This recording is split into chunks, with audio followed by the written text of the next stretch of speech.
नमस्कार दोस्तों, आज हम बात करेंगे एक ऐसे जहाज के बारे में जिसे कभी ना डूबने वाला जहाज कहा जाता था, लेकिन दुर्भाग्यवश 14 अप्रैल 1912 की रात करीब 1500 लोगों के साथ वो जहाज डूब गया था। इस वीडियो में हम उस घटना को विस्तार से समझेंगे कि आखिर इसके डूबने के पीछे क्या वजह रही है, जबकि इसको लेकर सभी लोग इतने कॉन्फिडेंट थे कि ये जहाज तो अनसिंकेबल है, ये कभी डूब ही नहीं सकता। वीडियो स्टार्ट करने से पहले अगर आप चैनल पर पहली बार आए हैं तो इसी तरह की और भी वीडियोस के लिए चैनल को सब्सक्राइब कर लीजिए और बेल आइकन को प्रेस कर लीजिए ताकि आने वाली वीडियोस की नोटिफिकेशन आपको मिलती रहे। बात है 10 अप्रैल 1912 की, जब दुनिया का सबसे बड़ा और सबसे लग्जरियस जहाज आरएमएस टाइटैनिक अपनी पहली यात्रा पर निकला था। ये जहाज साउथहैम्पटन इंग्लैंड से न्यूयॉर्क जा रहा था। इस जहाज की कमांड 62 साल के सीनियर कैप्टन एडवर्ड स्मिथ के पास थी। पैसेंजर्स में, पब्लिक में और मीडिया में इस जहाज को लेकर काफी एक्साइटमेंट थी। और शिप की बात करें तो ये न सिर्फ सबसे बड़ी शिप थी बल्कि सबसे लग्जरियस शिप भी थी। उस टाइम पे इसको बनाने की कुल लागत आई थी $7.5 मिलियन।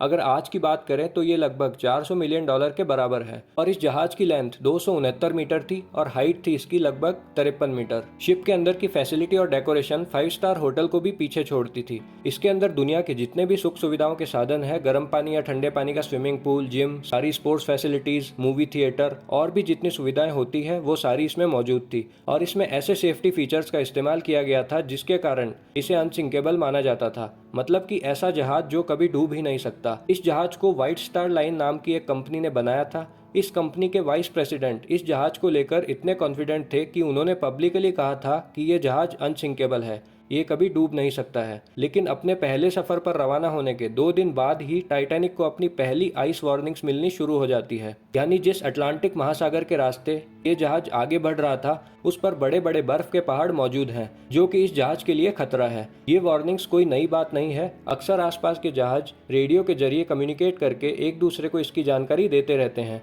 इन वार्निंग्स को सुनने के बाद टाइटैनिक को 2 बार उनसे बचाया गया, लेकिन उसकी स्पीड कम नहीं की। उस टाइम 40 किलोमीटर पर आवर की स्पीड से टाइटैनिक आगे बढ़ रहा था। 14 अप्रैल 1912 को यानी 2 दिन बाद टाइटैनिक को 7 और आइस वार्निंग्स दी जाती है, लेकिन उस जहाज के कैप्टन स्मिथ और उनके क्रू मेंबर्स इन वार्निंग्स को इग्नोर कर देते हैं और टाइटैनिक की स्पीड कम नहीं करते हैं। शाम का वक्त करीब होता है और सूरज ढल रहा होता है।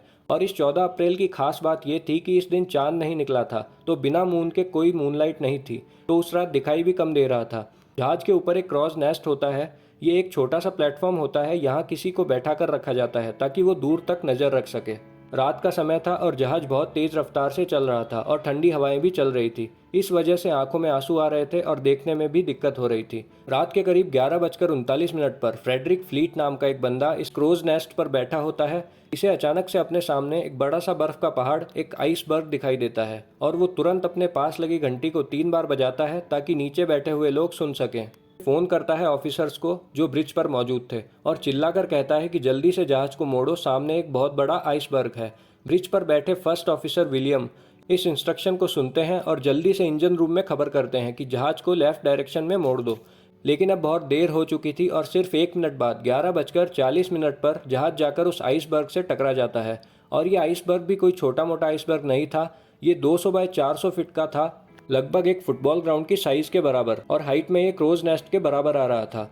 टाइटैनिक इस आइसबर्ग से फ्रंट साइड से टकराया था। जगह देखें तो वो बो के पास से टकराया था। बो होता है जहाज के आगे का हिस्सा जिसके ऊपर खाली जगह होती है। करीब 10 सेकंड तक ये जहाज आइसबर्ग से घिसटता चला गया और इसकी वजह से शिप की बॉडी में छोटे छोटे छेद हो गए।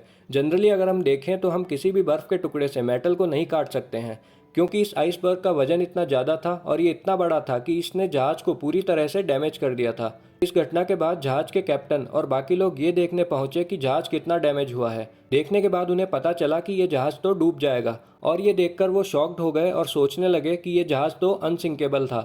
ऐसा इसलिए कहा जाता था क्योंकि इस जहाज में कमाल के सेफ्टी फीचर्स थे। 2 मेन सेफ्टी फीचर्स थे जिनकी वजह से इसे अनसिंकेबल कहा जाता था। उनमें से पहले फीचर की बात करें तो वो ये था कि इसमें डबल बॉटम हल था।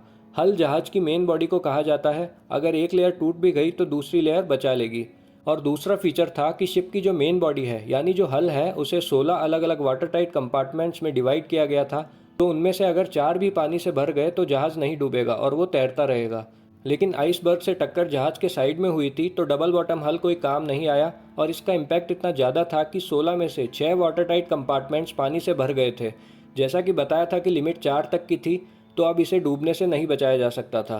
टकराव के करीब 20 मिनट बाद रात के 12 बजे कैप्टन स्मिथ क्रू मेंबर्स को बोलते हैं कि एक डिस्ट्रेस कॉल भेजो रेडियो पर ताकि आसपास के कोई जहाज शायद हमारे सिग्नल को पकड़ ले और हमें बचाने आ जाए। करीब 20 मिनट के बाद एक जहाज़ को उनका सिग्नल मिलता है और वो तुरंत उनसे कम्युनिकेट करता है और निकल जाता है उनकी ओर। लेकिन प्रॉब्लम ये थी कि वो जहाज़ टाइटैनिक से 107 किलोमीटर दूर था। अगर वो अपनी टॉप स्पीड से भी आए तो उसे टाइटैनिक तक पहुंचने में 3.5 घंटे लग जाएंगे। तब तक टाइटैनिक का बच पाना मुश्किल था और टाइटैनिक के ऊपर से मिसाइल्स भी छोड़ रहे थे ताकि और भी कोई हो तो उनकी मदद के लिए आ सके। लेकिन कुछ आसपास के जहाज़ ये सोचकर नहीं गए कि उसमें पैसे वाले लोग हैं तो वो पार्टी कर रहे होंगे। फिर जहाज के कैप्टन ने ऑर्डर दिए कि लोगों को लाइफ बोट्स के जरिए बचाया जाए। लेकिन जो पहली लाइफ बोट उतारी गई पानी में उसमें सिर्फ 28 लोग ही गए, जबकि बोट की कैपेसिटी 65 लोगों को ले जाने की थी। कुछ लोग तो यही मान रहे थे कि ये जहाज़ तो अनसिंकेबल है, क्योंकि कंपनी के द्वारा सभी जगह एडवर्टीजमेंट में यही दिखाया गया था। तो लोग अभी भी यही मान रहे थे कि टकरा गई होगी किसी आइसबर्ग से, पर यह शिप डूब नहीं सकती है।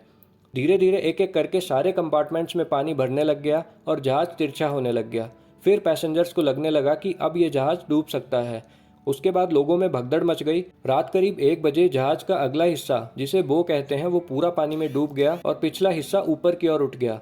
लोगों में लाइफ बोट्स में बैठने को लेकर धक्का मुक्की होने लगी। शिप पर केवल 20 लाइफ बोट्स ही थी, जो केवल 1200 लोगों को ही ले जा सकती थी, जबकि शिप में 2200 के लगभग लोग थे। रात के 2:05 पर आखिरी लाइफ बोट को पानी में उतारा गया। जितने लोगों को बचाया जा सकता था वो सब लाइफ बोट्स के जरिए जा चुके थे और कुछ लोगों ने अपनी किस्मत को मान लिया था और वो जहाज में ही रुके रहे।